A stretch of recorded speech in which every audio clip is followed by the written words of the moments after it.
저는 부모님 안 계십니다. 이 사람 모릅니다. 서울중앙지방법원 복도에서 법복을 입은 판사가 큰 소리로 외쳤습니다. 동료 판사들이 지켜보는 가운데 그는 아버지를 소름 돋게 모른 척 해버렸습니다.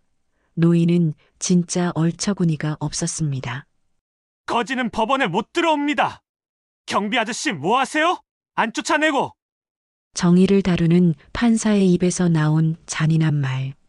노인은 경비에게 질질 끌려나가며 오열했습니다.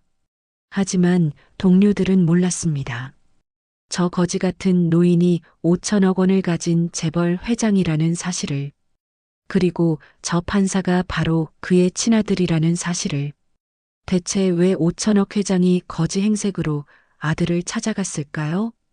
그리고 막내딸은 어떤 선택을 했을까요? 오늘의 사연 지금 시작합니다. 사연 시작하기 전에 구독 버튼을 눌러주세요. 여러분의 오늘 하루가 조금 더 빛나는 하루가 되실 거예요. 6개월 전으로 갑니다. 서울 강남구 대치동에 위치한 대한물산 본사 회장실. 68세 박진수 회장이 넓은 창가에 서서 야경을 바라보고 있습니다. 책상 위에는 자식들의 사진이 놓여 있습니다. 첫째 박민호 판사, 둘째 박준호 강남 약국 운영, 막내 박소혜 분식집 운영. 박진수가 사진을 하나씩 들여다봅니다. 주름진 손가락이 사진 위를 천천히 쓰다듬습니다. 그의 눈에 깊은 슬픔이 어려 있습니다. 이 자식들을 위해 평생을 살았는데 박진수가 작게 중얼거립니다. 그는 천천히 의자에 앉아 서랍을 엽니다. 서랍 안에는 낡은 노트 한 권이 들어 있습니다. 노트를 펼치자 빼곡한 글씨들이 나타납니다. 민호 대학 등록금 2천만 원, 준호 유학비 5천만 원, 민호 결혼자금 1억. 박진수가 노트를 넘기며 읽습니다. 자식들에게 써준 돈의 기록들입니다. 수십 페이지에 걸쳐 적힌 숫자들. 합계는 수십억 원에 달합니다. 그런데 이 자식들이 날 한 번이라도 제대로 찾아온 적이 있었나? 박진수의 목소리에 쓸쓸함이 묻어납니다. 따르릉 휴대폰이 울립니다. 화면에 첫째 박민호라는 이름이 뜹니다. 박진수의 얼굴에 잠시 희망이 스칩니다. 그가 서둘러 전화를 받습니다.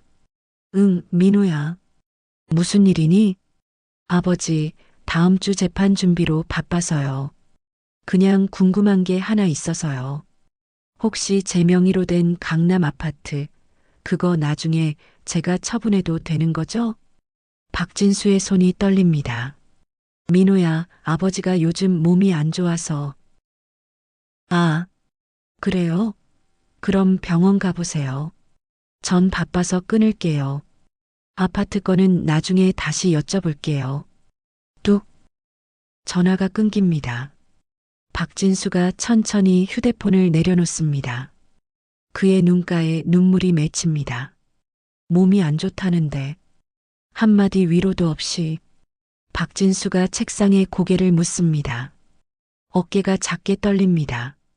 이틀 후 박진수가 둘째 아들 박준호의 약국을 찾아갔습니다.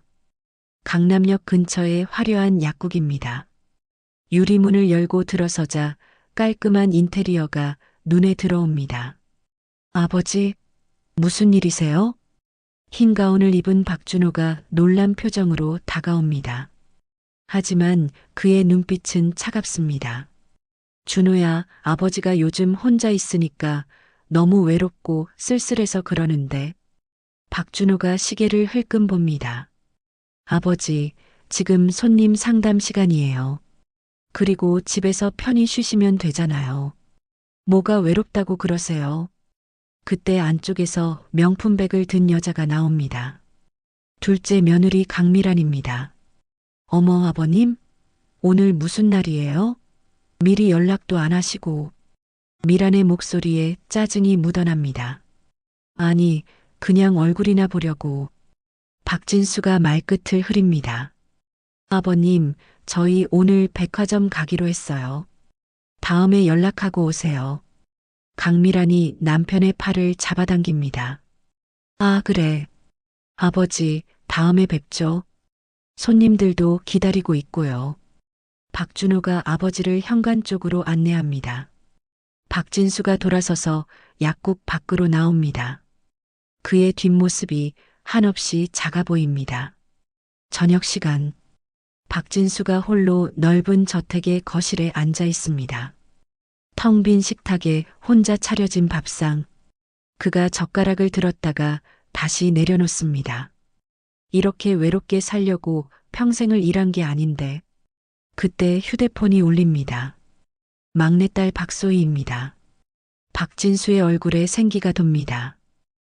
소희야. 아버지, 오늘 제가 떡볶이 새로운 레시피 만들었는데요. 아버지가 제일 먼저 맛보셨으면 좋겠어서요. 지금 시간 되세요? 박진수의 눈에 눈물이 고입니다. 그래, 그래. 지금 갈게. 30분 후, 박진수가 서울 외곽의 작은 분식집에 도착합니다. 낡은 간판에 소인의 분식이라고 적혀 있습니다. 좁은 가게 안에서 박소희가 웃으며 맞이합니다.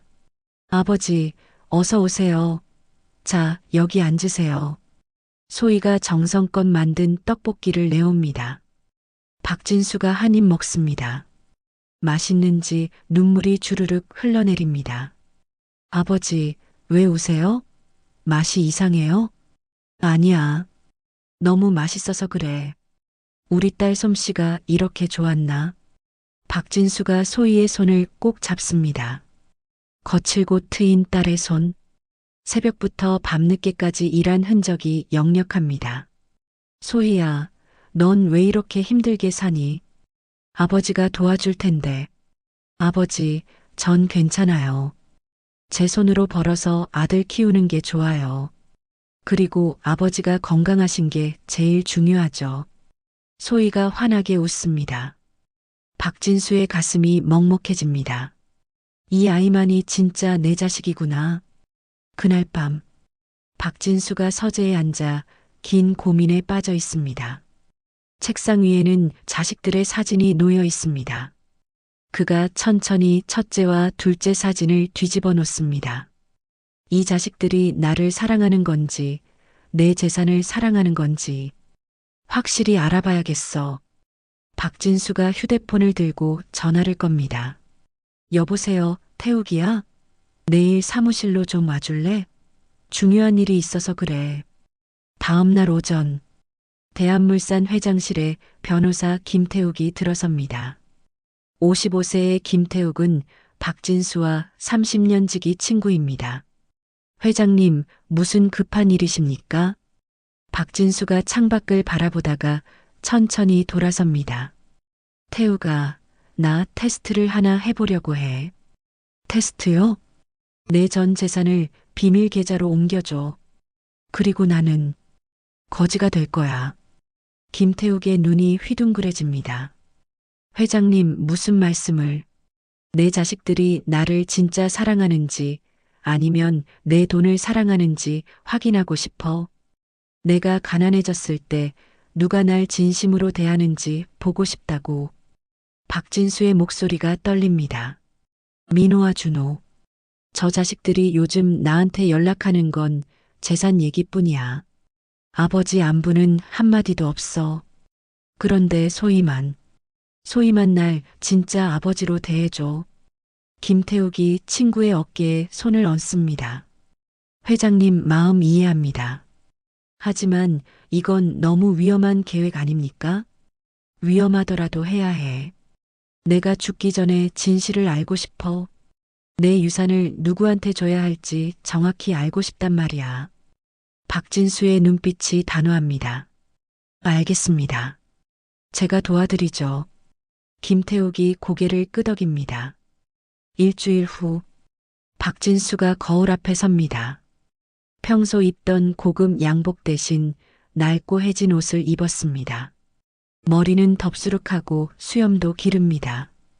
거울 속 자신의 모습을 보며 쓴웃음을 짓습니다. 이제 시작이구나.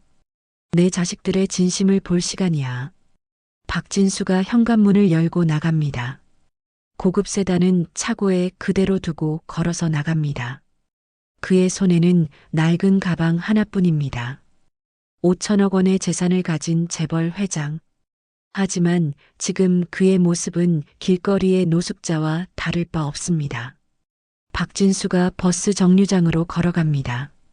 그의 첫 번째 목적지는 첫째 아들 박민호가 있는 서울중앙지방법원입니다. 과연 판사인 첫째 아들은 아버지를 어떻게 대할까요? 그리고 이 테스트의 끝에는 어떤 진실이 기다리고 있을까요? 그날 오전 10시 서울중앙지방법원 정문. 박진수가 낡은 옷을 입고 법원 계단을 천천히 올라갑니다. 지나가는 사람들이 그를 힐끔거리며 쳐다봅니다. 박진수는 신경 쓰지 않고 법원 안으로 들어갑니다. 대리석으로 된 넓은 복도, 법복을 입은 판사들과 변호사들이 바쁘게 오갑니다. 박진수가 복도 한쪽에서 아들을 기다립니다. 30분쯤 지났을까요? 저 멀리서 법복을 입은 박민호가 동료 판사 2명과 함께 걸어옵니다. 박 판사님, 오늘 판결 정말 멋있었어요. 옆에 있던 여자 판사가 박민호에게 말을 겁니다. 아니에요. 당연한 걸 했을 뿐이죠. 박민호가 겸손한 척 웃습니다. 그 순간 박진수가 앞으로 나섭니다. 민호야. 박민호의 얼굴이 굳어집니다. 동료들이 일제히 박진수를 쳐다봅니다. 남루한 옷에 덥수룩한 머리, 거지 같은 행색입니다. 민호야, 나야. 아빠야. 박진수가 떨리는 목소리로 말합니다. 박민호의 얼굴이 새하얗게 질립니다. 동료들의 시선이 따갑습니다. 저 사람 누구세요? 박민호가 뒤로 물러서며 말합니다. 민호야, 왜 그래? 아버지야. 아버지가. 저는 부모님 안 계십니다. 이 사람 모릅니다. 박민호가 큰 소리로 외칩니다. 주변 사람들이 웅성거리기 시작합니다. 박진수가 아들의 팔을 붙잡습니다. 민호야, 제발. 아버지 말 좀 들어봐. 아버지가 힘든 일이 생겨서 거지는 법원에 못 들어옵니다. 경비 아저씨. 박민호가 손을 뿌리치며 소리칩니다. 경비원 2명이 달려옵니다. 여기 무슨 일입니까? 이 사람 정신 이상자 같은데요.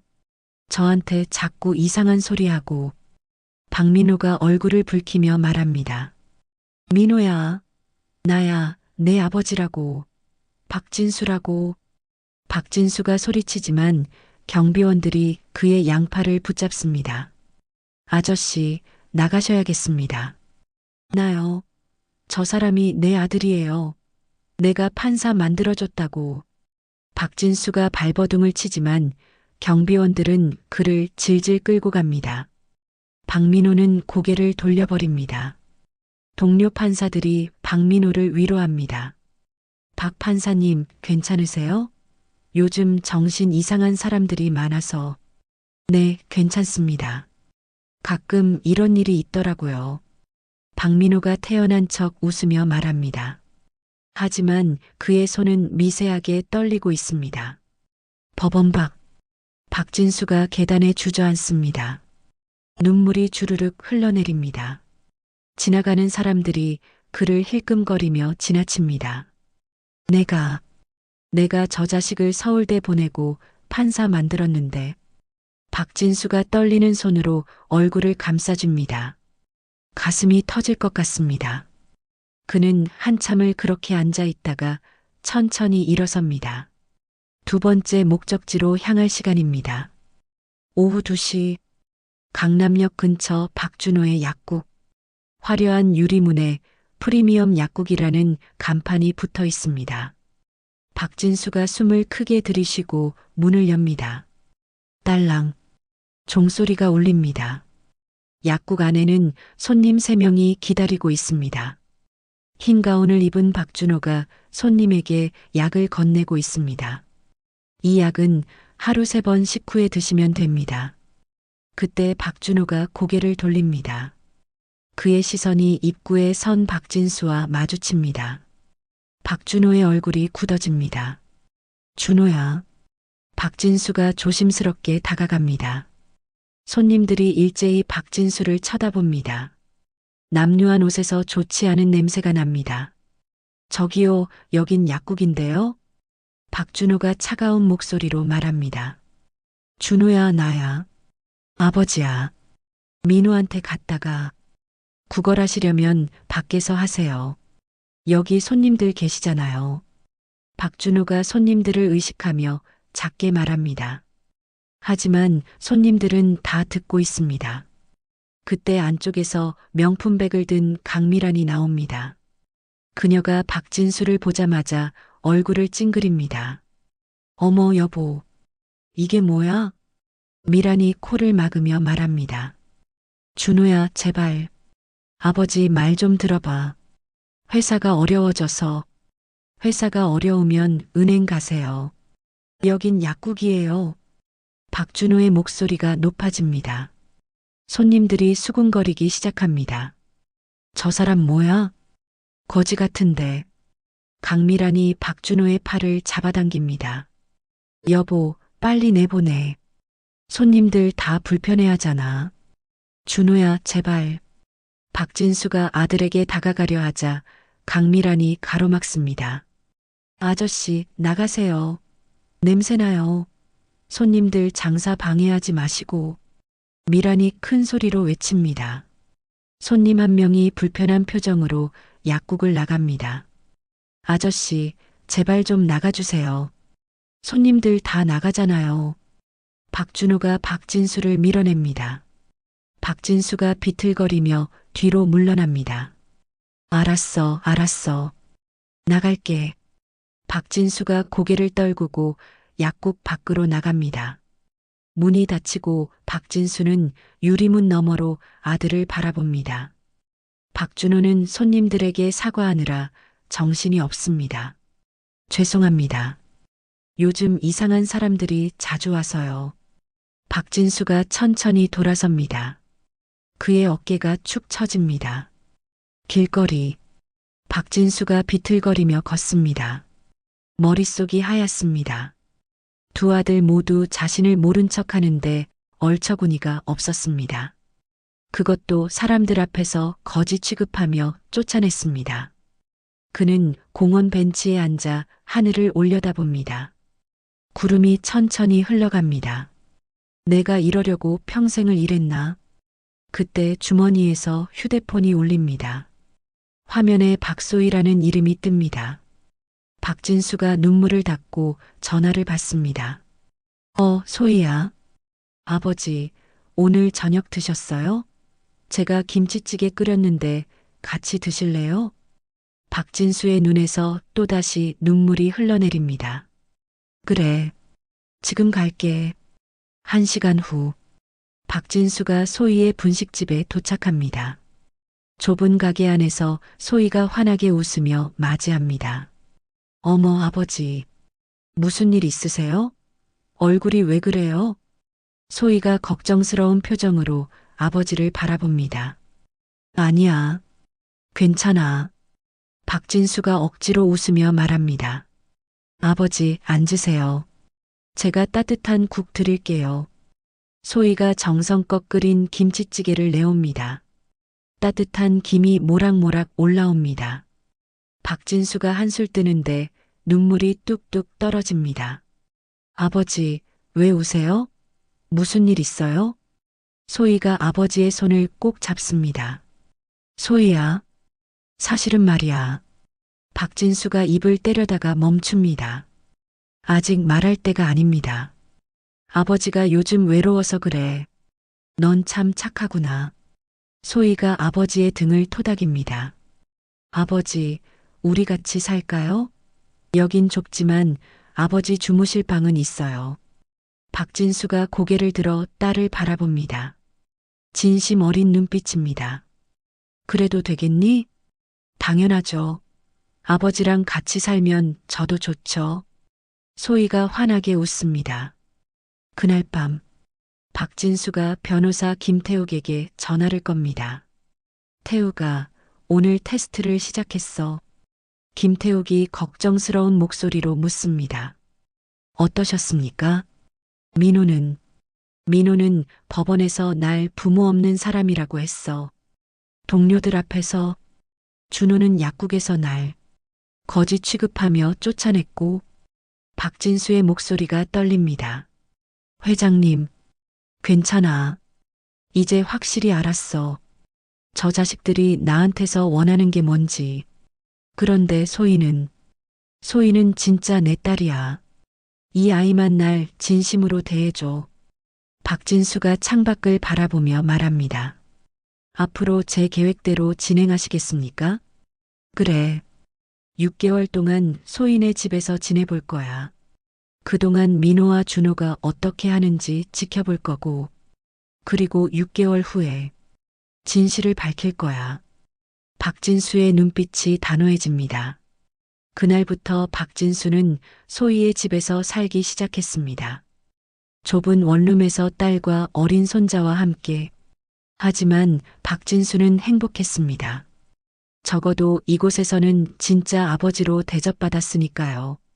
반면 첫째 박민호와 둘째 박준호는 아버지가 연락이 끊기자 처음에는 신경도 쓰지 않았습니다.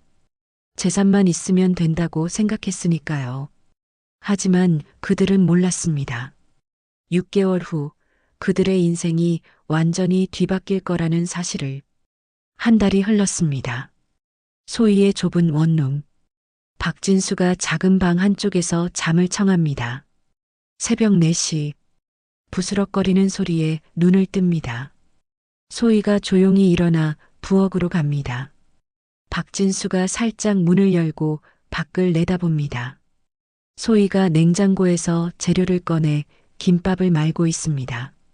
아침 장사 준비입니다. 소희야, 이렇게 일찍 일어나니? 소희가 깜짝 놀라 돌아봅니다. 아버지, 깨우려고 했는데. 조용히 할게요. 아니야. 아버지가 도와줄게. 박진수가 앞치마를 두르고 소희 옆에 섭니다. 소희가 환하게 웃습니다. 감사해요, 아버지. 두 사람이 나란히 서서 김밥을 만듭니다.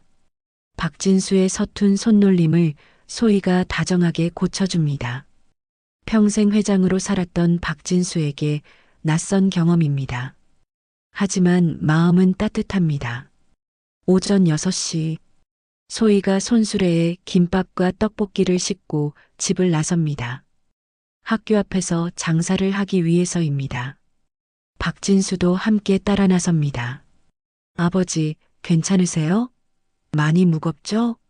소희가 걱정스러운 얼굴로 묻습니다. 괜찮아.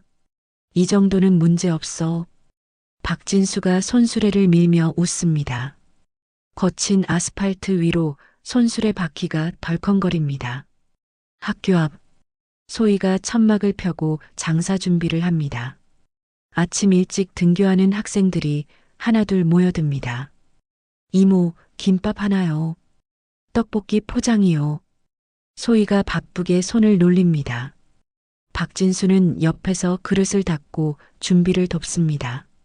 학생들이 박진수를 신기한 듯 쳐다봅니다. 이모, 저 할아버지 누구세요?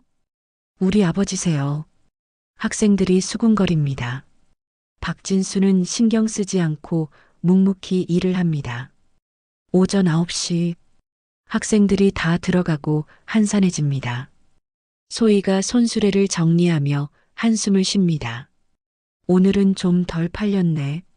박진수가 소희의 어깨를 토닥입니다. 괜찮아. 내일은 더 잘 될 거야. 그때 소희의 휴대폰이 울립니다. 화면에 박민호라는 이름이 뜹니다. 소희가 전화를 받습니다. 응, 오빠. 박민호의 날카로운 목소리가 들려옵니다. 너 아버지 모시고 산다며? 미쳤어? 오빠, 아버지가 힘드신 것 같아서. 재산도 없는 노인네를 왜 모셔? 우리도 살기 바쁜데. 박민호가 소리를 지릅니다. 오빠, 그래도 아버지잖아. 하, 어이없네. 알아서 해. 나한테 손 벌리지만 마. 뚝. 전화가 끊깁니다. 소희의 얼굴이 일그러집니다. 박진수가 딸의 표정을 봅니다. 민호가 뭐래? 아니에요. 괜찮아요. 소희가 억지로 웃으며 손수레를 밉니다. 하지만 그녀의 눈가가 붉어져 있습니다. 박진수의 가슴이 미어집니다. 저 자식이 동생에게까지 그런 말을 했다는 게 믿기지 않습니다. 이틀 후, 소희가 분식집 월세를 내지 못해 고민하고 있습니다. 통장에 남은 돈이 얼마 없습니다. 박진수가 그 모습을 지켜봅니다. 소희야, 아버지가 있어서 부담되지? 아니에요, 아버지. 전혀요. 소희가 손사래를 치며 웃습니다. 하지만 박진수는 압니다. 딸이 자신 때문에 더 힘들어하고 있다는 것을. 그날 밤, 박진수가 변호사 김태욱에게 전화합니다. 태욱아, 소희가 너무 힘들어 보여. 내가 차라리. 회장님, 조금만 더 참으세요. 지금 포기하시면 그동안의 일이 다 무의미해집니다. 김태욱이 단호하게 말합니다. 하지만 내 딸이 이렇게 고생하는데 6개월만 견디세요. 그 후에 소희에게 모든 걸 주시면 됩니다. 박진수가 한숨을 쉽니다. 알았어. 조금만 더 참아볼게. 다음 날 저녁, 소희가 시장에서 장을 보고 집으로 돌아옵니다. 손에 든 비닐봉지가 무겁습니다. 계단을 오르는데 다리가 후들거립니다. 오늘 하루도 새벽부터 밤까지 일했습니다. 소희가 문을 열고 들어섭니다. 박진수가 청소를 하고 있습니다. 아버지, 청소는 제가 할게요. 아니야. 아버지도 뭐라도 해야지. 박진수가 걸레를 들고 바닥을 닦습니다. 손에 굳은 살이 박힙니다. 평생 펜만 잡던 손이 이제 걸레를 잡습니다. 소희가 부엌에서 저녁을 준비합니다. 냉장고를 열자 텅 비어 있습니다. 그녀가 장바구니에서 달걀 2개와 김치를 꺼냅니다. 오늘 저녁은 김치볶음밥입니다. 밥이 완성되고 두 사람이 작은 식탁에 마주 앉습니다. 박진수가 한술 뜹니다. 맛있습니다. 아니, 맛있다기보다는 따뜻합니다. 소희야, 정말 고마워. 아버지가 집만 되는 것 같은데. 아버지, 무슨 말씀이세요? 전 정말 행복해요. 아버지랑 같이 사는 게. 소희가 환하게 웃습니다. 하지만 그녀의 손은 거칠게 트고 상처투성이입니다. 박진수의 눈에 눈물이 고입니다. 그때 소희의 휴대폰이 울립니다. 둘째 오빠 박준호입니다. 응, 오빠. 너 미쳤지? 재산도 없는 아버지 모시고 산다며? 박준호의 목소리가 크게 들립니다. 오빠, 조용히 좀. 아니, 진짜 이해가 안 돼. 회사 망했다는데 뭘 바라고 모시는 거야? 그냥 아버지니까요. 소희의 목소리가 떨립니다. 하여튼 알아서 해. 우리한테 손 벌리지만 말고. 아, 그리고 아버지 장례식은 각자 부담으로 하자. 미리 말해둘게. 뚝. 전화가 끊깁니다. 소희의 손이 떨립니다. 그녀가 휴대폰을 내려놓고 고개를 숙입니다. 박진수가 딸의 머리를 쓰다듬습니다. 괜찮아, 소희야. 아버지가 있잖아. 소희가 아버지의 품에 안겨 조용히 웁니다. 박진수도 눈물을 흘립니다. 하지만 이제 확실해졌습니다. 누가 진짜 자식인지. 2달이 더 흘렀습니다. 소희는 여전히 새벽같이 일어나 일합니다. 박진수도 최대한 돕습니다. 청소하고 설거지하고 장보고 평생 해보지 않은 일들입니다. 어느 날 저녁, 소희가 아들 준혁이를 데리고 집에 돌아옵니다. 초등학교 3학년인 준혁이가 배고프다고 보챕니다. 엄마, 배고파요. 알았어, 알았어. 엄마가 금방 만들어줄게. 소희가 부엌으로 향합니다. 박진수가 준혁이 옆에 앉습니다. 준혁아, 학교 재미있었니? 네, 할아버지. 오늘 미술 시간에 그림 그렸어요. 준혁이가 가방에서 도화지를 꺼냅니다. 거기에는 3명이 그려져 있습니다. 엄마, 할아버지, 그리고 자기 자신. 우와, 우리 가족이구나. 박진수가 준혁이를 꼭 안아줍니다. 따뜻함이 가슴에 퍼집니다. 이것이 진짜 가족이구나. 박진수가 생각합니다. 그날 밤, 박진수가 김태욱에게 전화합니다. 태욱아, 이제 3개월이 지났어. 네, 회장님. 민호와 준호. 저 자식들은 한 번도 안 찾아왔어. 전화도 안 해. 소희한테는 전화해서 욕이나 하고. 김태욱이 한숨을 쉽니다. 하지만 소희는 이 아이는 진짜야. 돈도 없고 힘들면서도 날 진심으로 대해줘. 이제 확신해. 내 재산은 소희만 받을 자격이 있어. 박진수의 목소리가 단호합니다. 회장님, 조금만 더 기다리세요. 나머지 3개월도 지켜보시고 결정하셔야 합니다. 알았어. 끝까지 해볼게. 전화를 끊고 박진수는 창밖을 바라봅니다.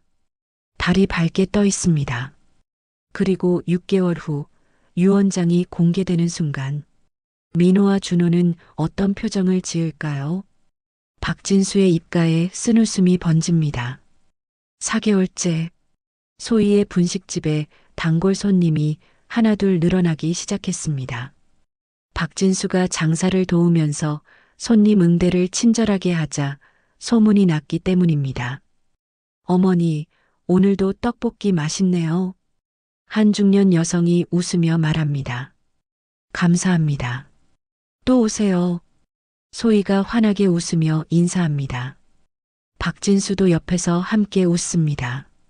평생 회의실에서 딱딱한 표정으로 살았던 그가 이제는 작은 분식집에서 웃고 있습니다. 오후 3시 장사가 끝나고 소희와 박진수가 정리를 합니다. 오늘 매출이 평소보다 좋았습니다. 소희가 계산기를 두드리며 미소를 짓습니다. 아버지, 오늘 장사 잘 됐어요. 이번 달 월세는 낼 수 있겠어요. 소희의 목소리에 안도감이 묻어납니다. 다행이구나. 우리 딸 고생한 보람이 있네. 박진수가 딸의 손을 꼭 잡습니다. 딸의 손은 여전히 거칠지만 이제는 그 손이 더없이 소중합니다. 아버지, 오늘 저녁엔 제가 고기 사올게요. 오랜만에 삼겹살 어때요? 좋지. 박진수가 환하게 웃습니다. 저녁 시간. 좁은 원룸에 고기 굽는 냄새가 가득합니다. 소희가 고기를 구우며 준혁이와 박진수에게 나눠줍니다. 할아버지, 맛있어요? 준혁이가 고기를 입에 넣으며 묻습니다. 당연하지. 우리 준혁이랑 먹으니까 더 맛있어. 박진수가 손자의 머리를 쓰다듬습니다. 준혁이가 깔깔 웃습니다. 소희가 그 모습을 보며 흐뭇하게 웃습니다. 아버지, 정말 다행이에요. 아버지가 계셔서. 왜 갑자기 그런 말을 해? 아버지 안 계셨으면 저 혼자 많이 외로웠을 거예요. 준혁이도 할아버지 있어서 좋아하고요. 소희의 눈시울이 붉어집니다. 아버지도 소희 덕분에 행복해. 진짜야. 박진수가 진심으로 말합니다. 평생 재벌 회장으로 살면서 느껴보지 못한 행복입니다. 돈이 아닌 사랑으로 맺어진 가족. 이것이 진짜 행복이구나 싶습니다. 다음 날 아침, 박진수가 준혁이를 학교에 데려다 줍니다. 손을 꼭 잡고 걸으며 이야기를 나눕니다. 할아버지, 오늘 받아쓰기 시험 있어요. 그래, 우리 준혁이 잘할 거야. 네, 할아버지가 어제 같이 공부해줘서 다 외웠어요. 준혁이가 자랑스럽게 말합니다. 학교 앞에 도착하자 준혁이가 박진수를 꼭 안아줍니다. 할아버지 사랑해요. 그 한마디에 박진수의 가슴이 뭉클해집니다. 돈으로는 절대 살 수 없는 순간입니다. 준혁이를 보내고 돌아오는 길, 박진수가 공원 벤치에 앉습니다. 햇살이 따스합니다. 민호와 준호는 한 번도 이렇게 말해준 적이 없었지. 박진수가 생각에 잠깁니다. 아들들은 항상 돈 이야기만 했습니다. 아버지 사랑한다는 말은 한 번도 없었습니다. 하지만 소희와 준혁이는 매일 사랑한다고 말해줍니다. 돈이 없어도 진심으로 대해줍니다. 이것이 진짜 가족이구나. 박진수가 하늘을 올려다보며 미소 짓습니다. 소희의 분식집에 단골 할머니 한 분이 찾아왔습니다. 소희야, 이거 받아. 할머니가 작은 봉투를 건넵니다. 어머니, 이게 뭐예요? 네가 어려울 때 우리 아들이 신세 많이 졌잖아. 작지만 받아. 소희가 봉투를 열어보니 5만 원이 들어 있습니다. 어머니, 이건 못 받아요. 아니야. 받아. 너 혼자 아버지 모시고 아들 키우느라 얼마나 힘들어. 다들 알아. 할머니가 소희의 손을 꼭 잡습니다. 소희의 눈에서 눈물이 흐릅니다. 세상은 냉정하지만 이렇게 따뜻한 사람들도 있습니다. 감사합니다, 어머니. 옆에서 지켜보던 박진수도 코끝이 찡해집니다. 돈이 많을 때는 아무도 진심으로 대해주지 않았습니다. 하지만 이렇게 가난할 때 진짜 사람들이 보입니다. 소희가 박진수에게 조용히 말합니다. 아버지, 사실 제가 요즘 너무 행복해요. 박진수가 놀라 딸을 바라봅니다. 힘들지 않니? 물론 힘들죠. 근데요, 아버지랑 같이 있으니까 외롭지 않아요. 이혼하고 혼자 준혁이 키울 때는 정말 외로웠거든요. 소희가 솔직하게 말합니다. 그런데 아버지가 오신 후로는 집에 오면 누군가 기다려주는 사람이 있어요. 그게 너무 좋아요. 박진수가 딸을 꼭 안아줍니다. 아버지도 소희 덕분에 행복해. 정말이야. 두 사람이 서로를 꼭 안고 있습니다. 밖에서는 차가운 바람이 불지만 집 안은 따뜻합니다. 일주일 후, 준혁이의 학교에서 학예회가 열립니다. 소희와 박진수가 함께 참석합니다. 준혁이가 무대에서 노래를 부릅니다. 서툴지만 열심히 부르는 모습이 사랑스럽습니다. 박진수가 박수를 치며 눈물을 흘립니다. 민호와 준호가 어렸을 때 이런 행사에 한 번도 가본 적이 없습니다. 회사 일로 바빠서 자식들의 성장을 곁에서 지켜보지 못했습니다. 하지만 지금은 다릅니다. 손자의 학예회에 와서 이렇게 박수를 쳐주고 있습니다. 공연이 끝나고 준혁이가 달려옵니다. 할아버지, 엄마, 제가 잘했죠? 최고였어, 준혁아. 박진수가 손자를 들어 올립니다. 준혁이가 깔깔 웃습니다. 옆에서 지켜보던 다른 학부모들이 부러운 듯 쳐다봅니다. 저 집은 3대가 정말 화목해 보이네요. 그러게요. 요즘 보기 드문 가족이에요. 박진수가 그 말을 듣고 미소 짓습니다. 5천억이 있을 때는 화목하지 않았습니다. 하지만 거지가 되니 진짜 가족을 찾았습니다. 그날 밤, 박진수가 김태욱에게 전화합니다. 태욱아, 나 요즘 정말 행복해. 회장님 목소리가 밝아지셨네요. 그래. 돈 없이 사는 게 이렇게 행복한 줄 몰랐어. 소희와 준혁이, 이 아이들이 날 진짜 가족으로 대해줘. 박진수의 목소리에 감동이 묻어납니다. 민호와 준호는요? 한 번도 안 왔어. 전화도 안 해. 소희한테만 가끔 전화해서 욕하고 그래. 김태욱이 한숨을 쉽니다. 이제 확실해졌어, 태욱아. 내 재산은 소희만 받을 자격이 있어. 나머지 두 자식은 자격이 없어. 회장님, 아직 2개월 남았습니다. 마지막까지 지켜보시죠. 그래, 그렇게 할게. 전화를 끊고 박진수는 잠자리에 듭니다. 좁은 방이지만 마음은 넓습니다. 따뜻한 이불을 덮고 눈을 감습니다. 오늘도 행복한 하루였습니다. 하지만 박진수는 몰랐습니다. 머지않아 큰 위기가 찾아올 거라는 사실을. 그리고 그 위기를 통해 소희의 진심이 다시 한번 증명될 거라는 사실을. 5개월째 어느 추운 겨울날 새벽, 박진수가 소희와 함께 학교 앞에서 장사를 준비하고 있습니다. 손이 시릴 정도로 날씨가 춥습니다. 아버지, 괜찮으세요? 집에서 쉬셔도 돼요. 소희가 걱정스럽게 묻습니다. 괜찮아. 아버지가 도와줘야 네가 덜 힘들지. 박진수가 손을 호호 불며 말합니다. 하지만 몸이 예전 같지 않습니다. 가슴이 답답하고 숨이 가빠옵니다.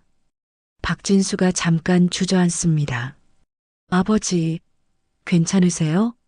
소희가 깜짝 놀라 달려옵니다. 괜찮아, 괜찮아. 잠깐 어지러워서 그래. 박진수가 억지로 웃으며 일어섭니다. 하지만 얼굴이 창백합니다.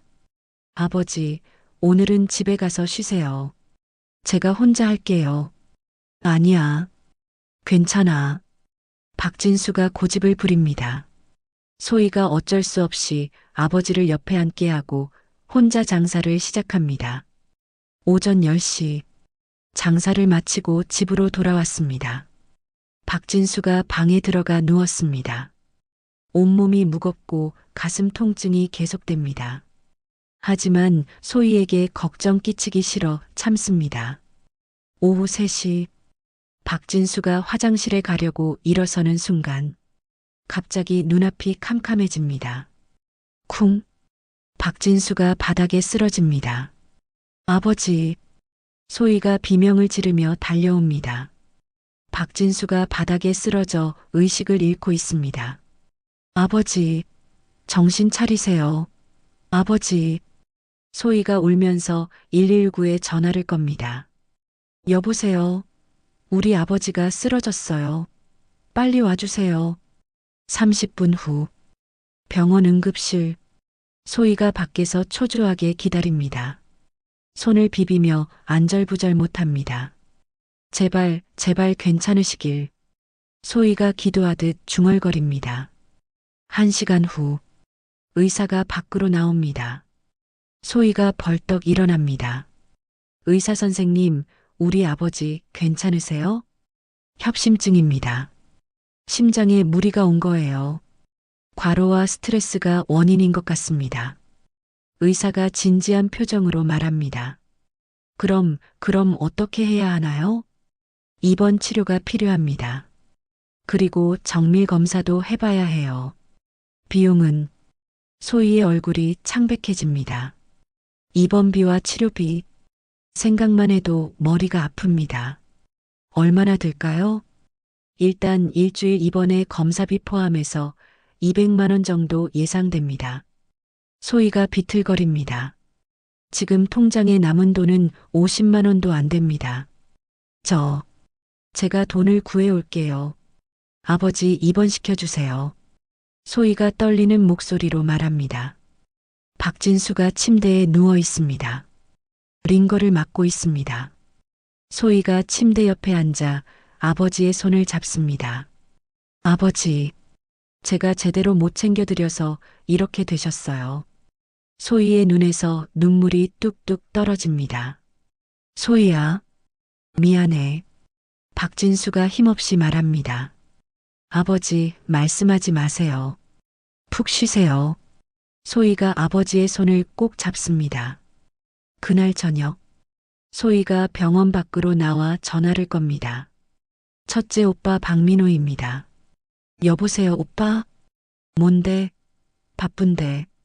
박민호의 목소리가 차갑습니다.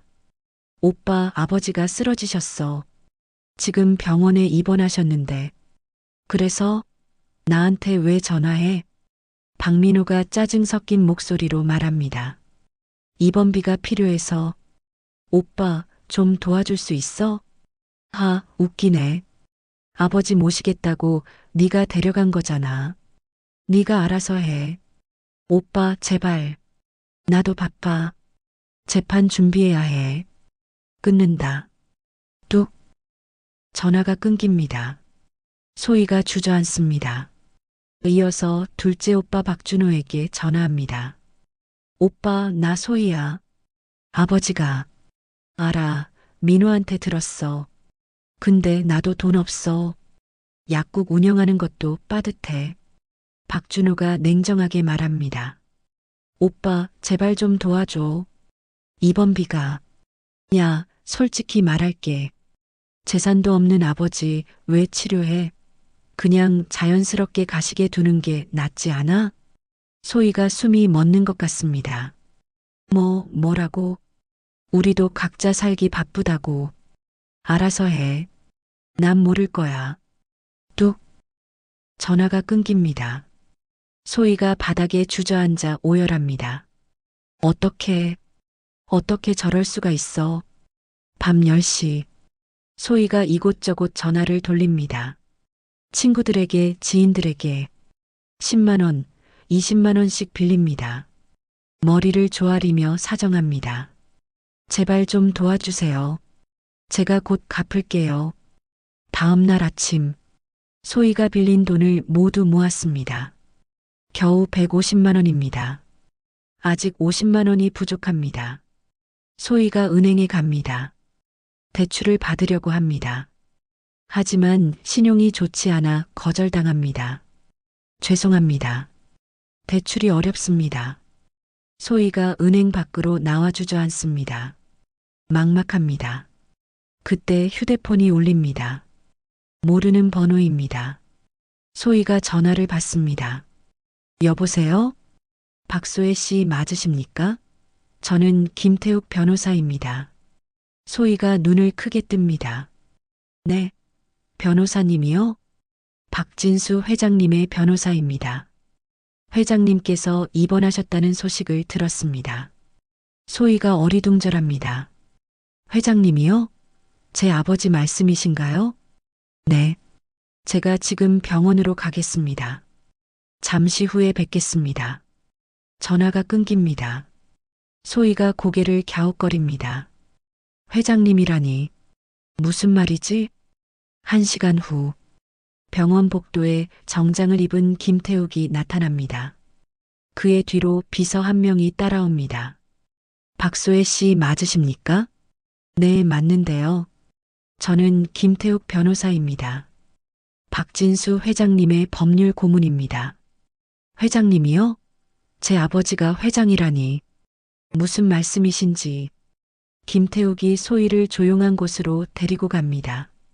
박소혜 씨, 사실 박진수 회장님은 대한물산의 회장이십니다. 자산이 5천억 원이 넘는 분이시죠. 소희의 눈이 커집니다. 네, 그게 무슨. 회장님께서 6개월 전부터 일부러 가난한 척 하신 겁니다. 자식들의 진심을 시험하시려고요. 소희가 믿을 수 없다는 표정으로 김태욱을 바라봅니다. 그럼 아버지가 정말 재벌이셨다는 거예요? 네. 그리고 치료비는 걱정하지 마세요. 제가 다 처리하겠습니다. 김태욱이 비서에게 눈짓합니다. 비서가 병원 원무과로 향합니다. 소희가 주저앉으며 눈물을 흘립니다. 그럼 제가 그동안 당신은 아버지가 가난해도 진심으로 모셨습니다. 그게 회장님께 가장 큰 선물이었어요. 김태욱이 소희의 어깨를 토닥입니다. 그때 병실에서 간호사가 나옵니다. 보호자분, 환자분이 깨어나셨어요. 소희가 벌떡 일어나 병실로 달려갑니다. 한편 병원 주차장, 고급 외제차 2대가 들어섭니다. 첫째 박민호와 둘째 박준호입니다. 형, 정말 아버지한테 5천억이 있대? 그래. 변호사가 연락 왔어. 아버지가 우릴 시험했다는 거야. 박준호의 얼굴이 창백해집니다. 그럼 우리가 그동안 늦지 않았어. 지금이라도 잘하면 돼. 두 형제가 황급히 병원 안으로 들어갑니다. 하지만 그들은 몰랐습니다. 이미 모든 것이 늦었다는 사실을. 병실 문이 벌컥 열립니다. 박민호와 박준호가 숨을 헐떡이며 들어옵니다. 그들의 얼굴에는 당황과 불안이 가득합니다. 아버지, 괜찮으세요? 박민호가 침대로 다가옵니다. 박진수가 침대에 누워 두 아들을 바라봅니다. 그의 눈빛은 차갑습니다. 지금 와서 뭐하러 왔니? 박진수가 낮은 목소리로 묻습니다. 아버지, 저희가 잘못했습니다. 박준호가 침대 옆에 무릎을 꿇습니다. 지금까지 어디 있었니? 내가 쓰러졌는데 왜 안 왔어? 박진수의 목소리에 분노가 묻어납니다. 아버지, 소희한테 연락을 못 받아서. 거짓말하지 마. 소희가 너희한테 전화했어. 나 다 들었어. 박진수가 두 아들을 똑바로 쳐다봅니다. 민호, 넌 바쁘다고 끊었지. 준호, 넌 뭐라고 했지?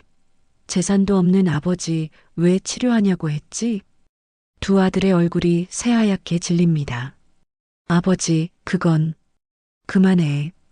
이제 다 알았어. 너희가 원하는 게 뭔지. 박진수가 천천히 몸을 일으킵니다. 소희가 아버지를 부축합니다. 그때 병실 문이 열리고 김태욱 변호사가 들어옵니다. 그의 손에는 서류 가방이 들려 있습니다. 회장님, 준비됐습니다. 김태욱이 박진수에게 말합니다. 박민호와 박준호가 서로를 쳐다봅니다. 회장님이요? 박준호가 당황한 목소리로 묻습니다. 그래. 아버지가 대한물산 회장이야. 자산 5천억 원. 박진수가 담담하게 말합니다. 두 아들의 입이 떡 벌어집니다. 그럼 아버지가 회사 망했다는 건 다 거짓말이야. 너희를 시험한 거지. 박진수가 침대에서 내려와 창가로 걷습니다. 6개월 전 나는 결심했어. 내 자식들이 나를 진짜 사랑하는지 아니면 내 돈을 사랑하는지 확인하고 싶었어. 아버지. 그래서 일부러 거지가 됐지. 낡은 옷 입고 너희를 찾아갔어. 박진수가 두 아들을 돌아봅니다. 민호, 넌 법원에서 날 뭐라고 했지? 부모님 안 계신다고 했지. 동료들 앞에서 날 거지 취급했지. 박민호가 고개를 떨구고 아무 말도 하지 못합니다. 준호, 넌 약국에서 날 쫓아냈지. 냄새난다고, 손님들 방해한다고. 그게 아들이 할 짓이니? 박진수의 목소리가 떨립니다. 아버지, 저희가 잘못했어요. 제발 용서해 주세요. 박준호가 울먹입니다. 용서? 6개월 동안 단 한 번도 안 찾아온 너희를, 전화 한 통 안 한 너희를 어떻게 용서해? 박진수가 소리칩니다. 병실이 조용해집니다. 박진수가 깊은 숨을 쉬고 침착하게 말을 이어갑니다. 하지만 소희는 달랐어. 이 아이는 내가 가난해도 힘들어도 진심으로 날 대해줬어. 소희가 눈물을 흘립니다. 새벽같이 일어나 장사하면서도 날 챙겨줬어. 월세도 못 낼 형편에 날 모셔줬어. 박진수가 딸의 손을 잡습니다. 이 아이만이 진짜 내 자식이야. 돈이 아니라 사람을 본 유일한 자식이지. 김태욱이 가방에서 서류 한 뭉치를 꺼냅니다. 이건 6개월 전에 작성한 유언장입니다. 김태욱이 서류를 펼칩니다. 대한물산 회장 박진수는 본인의 전 재산 5천억 원을 다음과 같이 상속한다. 병실이 조용해집니다. 박민호와 박준호가 숨을 죽이고 변호사를 바라봅니다. 전 재산 5천억 원, 그리고 대한물산 경영권 일체를 막내딸 박소희에게 상속한다. 뭐라고요? 박민호가 소리칩니다. 아버지, 그건 너무하시는 거 아닙니까? 박준호가 벌떡 일어섭니다. 너무해. 6개월 동안 한 번도 안 찾아온 너희에게 뭘 줘야 하니? 박진수가 차갑게 말합니다. 저희도 아버지 아들입니다. 법적으로. 좋아. 법대로 하자. 변호사, 설명해줘. 김태욱이 고개를 끄덕입니다. 이 유언장은 법적으로 완벽합니다. 회장님의 자유이사로 작성됐고 증인도 있습니다. 그리고 민법상 유류분 청구를 하시려면 최소한의 효도는 하셨어야죠. 김태욱이 냉정하게 말합니다. 하지만 두 분은 6개월 동안 아버지를 방치하셨습니다. 병원비도 한 푼 안 내셨고요. 박민호와 박준호가 말문이 막힙니다. 아버지, 제발. 한 번만 기회를 주세요. 박민호가 무릎을 꿇습니다. 기회? 내가 법원에서 바닥에 질질 끌려갈 때 기회를 줬어야지. 내가 약국에서 쫓겨날 때 기회를 줬어야지. 박진수가 돌아섭니다. 이제 늦었어. 난 내 결정을 바꾸지 않아. 아버지. 두 아들이 소리치지만 박진수는 대꾸하지 않습니다. 나가거라. 다시는 내 앞에 나타나지 마. 박진수가 차갑게 말합니다. 박민호와 박준호가 비틀거리며 병실 밖으로 나갑니다. 그들의 뒷모습이 초라합니다. 병실에 박진수, 소희, 김태웅만 남습니다. 아버지, 저는 소희가 떨리는 목소리로 말을 꺼냅니다. 소희야, 넌 자격이 있어. 돈이 없을 때도 날 진심으로 대해줬으니까. 박진수가 딸을 꼭 안아줍니다. 전 그냥 아버지가 좋아서 모신 거예요. 재산 같은 건 생각도 안 했어요. 알아. 그래서 더 네가 받아야 해. 박진수가 딸의 머리를 쓰다듬습니다. 이제 편하게 살아라. 준혁이도 좋은 학교 보내고 넌 행복할 자격이 있어. 소희가 아버지의 품에 안겨옵니다. 기쁨의 눈물입니다. 3개월 후 대한물산 본사. 박소희가 회장실에 앉아 있습니다. 단정한 정장을 입고 서류를 검토하고 있습니다. 똑똑. 문이 열리고 박진수가 들어옵니다. 건강을 회복한 그의 얼굴에 생기가 돕니다. 소희야, 일은 잘 돼가니? 네, 아버지. 김 변호사님이 많이 도와주세요. 박진수가 창밖을 바라봅니다. 서울 시내가 한눈에 내려다 보입니다. 아버지, 오빠들은 어떻게 지내나요? 박진수의 표정이 굳어집니다. 모르겠구나. 연락을 안 해서. 소희가 안타까운 표정을 짓습니다. 그래도 오빠들인데 제가 조금은 도와줘도 될까요? 박진수가 딸을 바라봅니다. 넌 참 착하구나. 그렇게 하고 싶으면 해라. 그게 내 재산이니까. 소희가 고개를 끄덕입니다. 저녁 시간. 박진수와 소희 그리고 준혁이가 고급 레스토랑에 앉아 있습니다. 화려한 음식들이 테이블에 차려져 있습니다. 할아버지, 여기 정말 멋있어요. 준혁이가 신나서 소리칩니다. 그래, 우리 준혁이. 이제 좋은 학교도 가고 싶은 거 다 해. 박진수가 손자의 머리를 쓰다듬습니다. 하지만 할아버지, 전 엄마랑 할아버지랑 같이 있는 게 제일 좋아요. 준혁이가 천진하게 말합니다. 박진수의 가슴이 뭉클해집니다. 돈보다 중요한 게 있다는 걸 이 어린 손자도 알고 있습니다. 그래, 우리 준혁이. 우리 계속 같이 있자. 세 사람이 함께 웃습니다. 따뜻한 가족의 모습입니다. 창밖으로 석양이 집니다. 아름다운 노을이 하늘을 붉게 물들입니다. 박진수가 창밖을 바라보며 생각합니다. 6개월의 시험. 그 시간이 내게 진짜 가족이 누군지 알려줬구나. 돈이 아니라 사랑으로 맺어진 진짜 가족. 그게 인생에서 가장 소중한 거였어. 박진수가 딸과 손자를 바라보며 미소 짓습니다. 행복합니다. 진짜 행복입니다. 한편 박민호는 동료 판사들 사이에서 소문이나 승진해서 밀렸습니다. 아버지를 거짓 취급한 불효자라는 소문이 퍼진 것입니다. 박준호는 약국 경영이 어려워져 결국 문을 닫았습니다. 강미라는 그런 남편을 버리고 이혼 소송을 걸었습니다. 두 사람은 이제야 깨달았습니다. 가장 소중한 것을 잃었다는 것을. 하지만 이미 늦었습니다. 박진수는 그들을 용서하지 않았습니다. 다만 소희가 가끔 생활비를 보내준다는 소식만 들을 뿐입니다. 1년 후, 박진수가 소희의 결혼식에 참석합니다. 소희가 좋은 사람을 만나 재혼하게 된 것입니다.